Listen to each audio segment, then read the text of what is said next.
De acordo com o Departamento de Defesa dos Estados Unidos, existem 800 bases militares americanas ao redor de 70 países diferentes.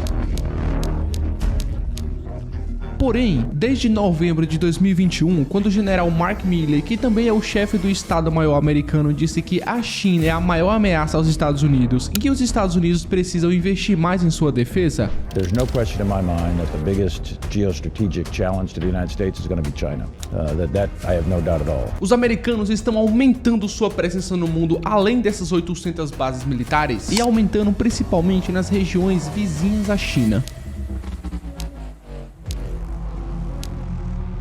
Como por exemplo a construção de mais uma base em uma ilha vulcânica no Japão, uma pequena ilha chamada Magashima, onde não vive absolutamente ninguém, além dos trabalhadores que chegaram em janeiro de 2023 para construir pistas de pouso e instalações de armazém de munição. Além disso, o governo japonês tem pagado aos pescadores locais para se afastarem dessa ilha, porque eles estão transformando essa ilha inteira em uma base militar ligada aos Estados Unidos, com caças americanos e porta-aviões agora podendo realizar seus treinamentos nessa ilha isolada, com aeronaves de guerra tendo uma nova base para poder estacionar, e tudo isso ficando cada vez mais próximo de um país em particular, que é a China.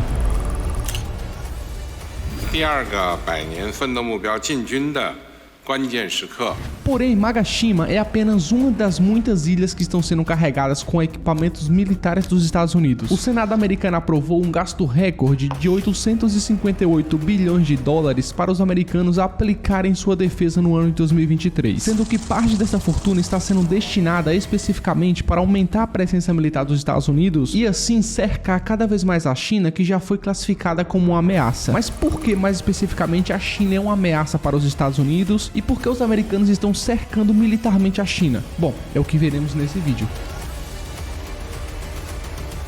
O modelo desse vídeo e algumas edições foram inspiradas no canal Johnny Harris, esse daí que tá aparecendo na tela, então quero deixar aqui os créditos e convidar vocês para quem quiser ir lá conhecer o canal, fica à vontade. Nesse momento também, eu quero aproveitar para pedir o seu like e a sua inscrição em nosso canal. Para você pode ser um gesto muito simples, mas para o reconhecimento do nosso canal isso é super importante, e talvez mais importante que isso é você clicar nesse botão de compartilhar o vídeo. Então compartilhe com alguém e vamos continuar. Esse documento aqui é o relatório do Departamento de Defesa lá dos Estados Unidos, que é chamado de Estratégia Nacional de Defesa dos Estados Unidos da América, que é basicamente um relatório que eles lançam a cada 4 anos, que nos dá a compreensão do que o exército norte-americano estão fazendo ao redor do mundo e o que eles estão interessados em fazer também. E no relatório desse ano, em especial, o documento se concentra muito na China, classificando os chineses como sendo o concorrente estratégico mais importante para os Estados Unidos focarem nas próximas décadas. A nação norte-americana, disparadamente, é a nação que mais gasta dinheiro com seu exército, que mais impõe sua presença militar no tabuleiro geopolítico, e desde a Segunda Guerra Mundial, são eles que definem as regras dessa atual ordem mundial. São eles que definem como fazemos comércio, quais sistemas políticos eles aprovam e quem deve ou não participar desse sistema político. Só que ultimamente nós estamos vendo um país que está indo contra as cartas norte-americanas e meio que criando um novo sistema baseado em valores diferentes. E o que assusta ainda mais o exército dos Estados Unidos é que a China está modernizando e expandindo rapidamente seu exército com tecnologias próprias e um custo 3 vezes menor em comparação aos Estados Unidos. Nesse relatório nós conseguimos ver uma real preocupação com o crescente poder militar da China. A China hoje, além de estar modernizando seu exército, ela está exercendo uma presença militar mais forte nas regiões aos seus arredores. Estão testando mísseis, construindo ilhas e bases militares em ilhas que estão à sua volta, iniciam gigantescos exercícios militares próximo de Taiwan, uma ilha que a China chama de província, chama de território rebelde e reivindica como parte do seu território, uma ilha que até os Estados Unidos, através do secretário de Estado Antony Blinken, reconhece que não é um território soberano. We do not support Taiwan independence. We remain opposed to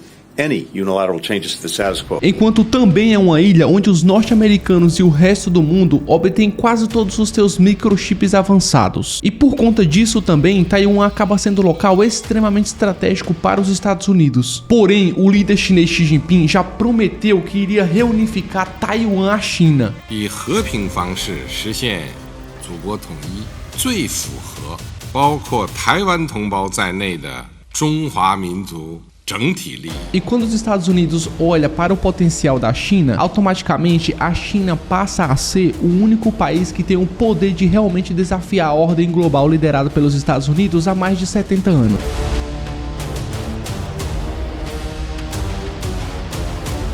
E já estão criando um plano em resposta a qualquer movimento brusco da China. O exército norte-americano já está muito presente na Ásia, tendo cerca de 8 mil tropas em Guam, que é esse lugar aqui, um território insular que pertence aos Estados Unidos e que fica no oeste do Oceano Pacífico. Tem mais 100 bases militares no Japão, com cerca de 21 mil tropas americanas na parte continental e mais 24 mil estacionadas aqui nessa ilha japonesa de Okinawa. Indo para a Coreia do Sul, você encontra o registro de 22 mil tropas dos Estados Unidos. E então temos a Marinha dos Estados Unidos operando dessa parte aqui, nesse porto em Singapura. Essa tem sido a situação da Ásia por décadas. E tem sido assim também a maneira que os Estados Unidos e os seus aliados estão impondo suas vontades na Ásia. Ok, já sabemos que os Estados Unidos mantiveram uma aliança forte nessa região, mas à medida que a China se militariza, o Departamento de Defesa norte-americano também diz que essas tropas na Ásia não são suficientes. E eles falam sobre um novo tipo de discussão, uma discussão mais ajustada, que envolve militarizar mais ao redor da China, começando com a estratégia de novas bases militares na região, como por exemplo o projeto dos States de reabrir uma base em Guam e junto com essa abertura mover mais algumas tropas para lá. Porém, a maior parte dessa nova estratégia diz respeito aos seus aliados na Ásia que estão em sintonia com os Estados Unidos de conter a China, começando com o Japão, por exemplo, um dos aliados mais próximos dos Estados Unidos. O Japão é um país profundamente preocupado com a China mais poderosa e com sua ambição de poder controlar Taiwan. E aqui entra um detalhe interessante na história. O Japão não é só isso daqui. Ele se estende até aqui, por causa de todas essas ilhas que se estendem até chegar em Taiwan. Quando você olha para a Estratégia Nacional de Defesa do Japão, que eles mostram através de um documento semelhante àquele que eu mostrei dos Estados Unidos, você vai observar que o Japão também está preocupado com a China mais forte no Pacífico. Então, ambos os países estão agindo em conjunto para conter a China, e principalmente usando a estratégia de militarizar esse monte de ilhas que chegam até próximo de Taiwan. Começando por aqui, com aquela ilha que falamos no início, Magashima. Já vimos que os Estados Unidos estão construindo uma nova base militar aqui com pista de pouso que será usado tanto pelo Japão quanto pelos Estados Unidos. Um pouco mais ao sul está a ilha Amami, onde o Japão recentemente adicionou mísseis de longo alcance, mísseis antinavio e potencialmente também mísseis de cruzeiro. Esses são mísseis que estão sendo comprados dos Estados Unidos e definitivamente tem alcance até o Estreito de Taiwan. Ao longo dessa cadeia de ilhas aqui, nós temos a de Okinawa, onde os Estados Unidos têm uma grande presença militar com dezenas de milhares de tropas americanas. O Japão também possui bases aqui e está adicionando ainda mais mísseis de longo alcance e unidades de guerra eletrônica para instalações militares destinadas a negar os sinais de comunicação nessas duas ilhas. Mais ao sul estão adicionando ainda mais mísseis de longo alcance, que poderiam ser usados para atacar navios e aeronaves chinesas, por exemplo. O Japão também está colocando quase 600 tropas aqui em Ishigaki e finalmente temos essa última ilha militarizada, Yonaguni, que é a ilha mais próxima de Taiwan. Nessa ilha, o Japão está adicionando ainda mais unidades de guerra eletrônica usadas para interferir em sinais de comunicação ou interceptá-los. E quando combinada com o treinamento que as tropas do Japão e as dos Estados Unidos estão fazendo para simular guerras em ilhas e guerras anfíbias, envia um sinal muito forte para a China de que o Japão está pronto para responder. Essa linha também serve como uma barreira física que qualquer navio ou submarino chinês teria que atravessar para acessar o Oceano Pacífico. É uma linha que o Japão pode facilmente controlar e monitorar e também constrói uma parede de mísseis. Qualquer cálculo que a China esteja fazendo sobre se ela deve ou não reunificar Taiwan agora, ou fazer qualquer coisa na região, terá que levar em conta essas barreiras de mísseis do Japão prontas para ser usada.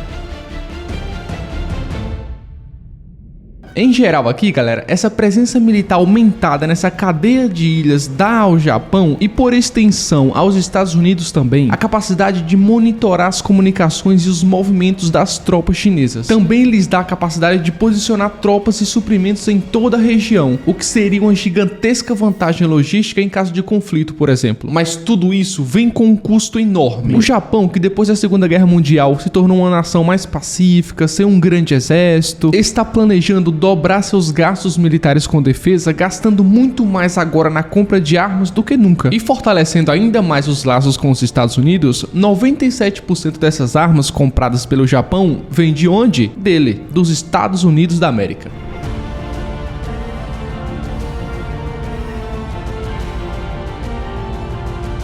Mas além do Japão, tem um outro aliado dos Estados Unidos que uma vez já foi colônia estadunidense até conquistar sua independência e ser reconhecido como um país oficial em 1946, que são as Filipinas.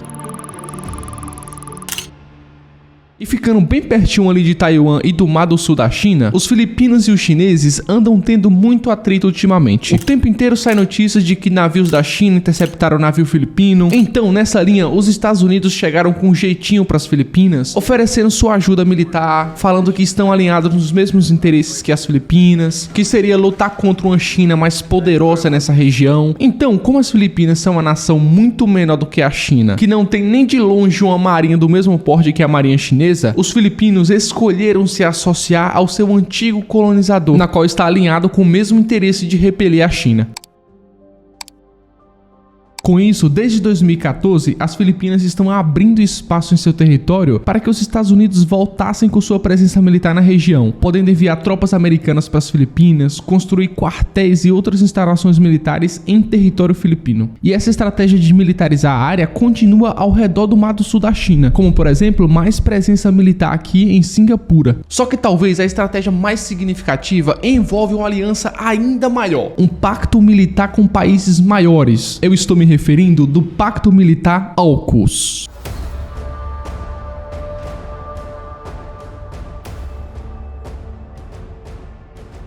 A AUKUS, galera, que é um acrônimo do inglês para Austrália, United Kingdom e United States, é uma aliança militar tripartidária formada justamente pela Austrália, os Estados Unidos e o Reino Unido, com o exclusivo objetivo que é combater o expansionismo da China no Índico-Pacífico. Então, esses três países estão criando uma força submarina unificada e patrulhará essas águas aqui do Pacífico próximos da China. Então, os Estados Unidos e o Reino Unido trarão seus submarinos com tecnologia nuclear aqui para esse porto na Austrália chamado Perth, e os marinheiros australianos vão navegar junto com os marinheiros dos Estados Unidos e do Reino Unido durante as missões de submarinos no Pacífico. Eles aprenderão juntos, trabalharão juntos e compartilharão inteligências classificadas, o que automaticamente terá um número significativamente maior de submarinos patrulhando essas áreas. Esses submarinos com alta tecnologia podem ficar submersos por meses, realizando longas patrulhas até Taiwan e o Mar da China Meridional, por exemplo, fechando pontos chaves e talvez preenchendo algumas lacunas em suas ilhas que estão construindo contra a China. E é bem provável que muitos desses submarinos estejam carregando algum tipo de armamento nuclear, adicionando mais ainda uma camada de poder à força contra a China. Só que aqui, galera, a essa altura do campeonato, talvez entre um pequeno probleminha. Toda essa militarização é vista como um sinal de agressão contra a China, mostrando que o Ocidente estão cada vez mais encurralando os chineses e passando uma mensagem de que eles estão prontos para defender seus interesses a qualquer custo na região. E toda essa militarização aqui mostra que o Ocidente vai lutar com unhas e dentes para defender a atual ordem mundial. Só que isso também deixou a China cada vez mais acuada. E por consequência, os chineses podem ver essa estratégia como uma provocação do Ocidente, o que acaba gerando uma situação bem sensível que aumenta automaticamente as tensões entre essas duas potências. E se isso ainda não fosse o suficiente, a Austrália também está construindo um grande galpão permanente que possibilita os bombardeiros B-52 dos Estados Unidos estacionarem aqui nessa base aérea de Tyndall. Esses bombardeiros dos Estados Unidos carregam armas convencionais, porém eles também carregam armas nucleares. Ou seja, os Estados Unidos Unidos terão à sua disposição agora os bombardeiros carregando armas nucleares à sua disposição no Pacífico, terão uma base permanente na Austrália para manutenção, tendo também muito mais hardware militar em praticamente todo o canto ao redor do território chinês, com a exclusiva finalidade de conter a China. E aqui nós entramos em um paradoxo nessa equação. De um lado, tem os Estados Unidos tendo toda essa preparação, essa cadeia de ilhas militarizadas e colocando todas as tecnologias militares mais avançadas ao redor da China, meio que para manter a paz e a ordem mundial. Só que do outro lado, nós temos uma China encurralada e monitorada 24 horas. Além de ver os Estados Unidos sendo uma superpotência no seu quintal, inundando sua região com mais hardware militar para deter sua influência. Então é difícil enxergar que os chineses só ficarão olhando tudo isso acontecer, olhando os países do outro lado do mundo vindo pro seu quintal lhe encurralar, lhe conter, sem eles fazerem nada. O presidente Xi Jinping, por exemplo, já chamou isso de política de cerco e repressão.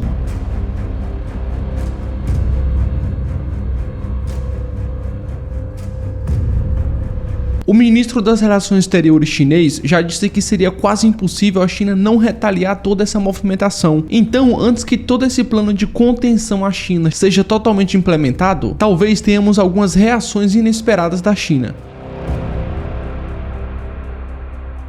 Se essa estratégia norte-americana era de fato evitar um conflito com a China, talvez eles estejam sendo descuidados e estejam provocando o próprio conflito que eles estão tentando evitar.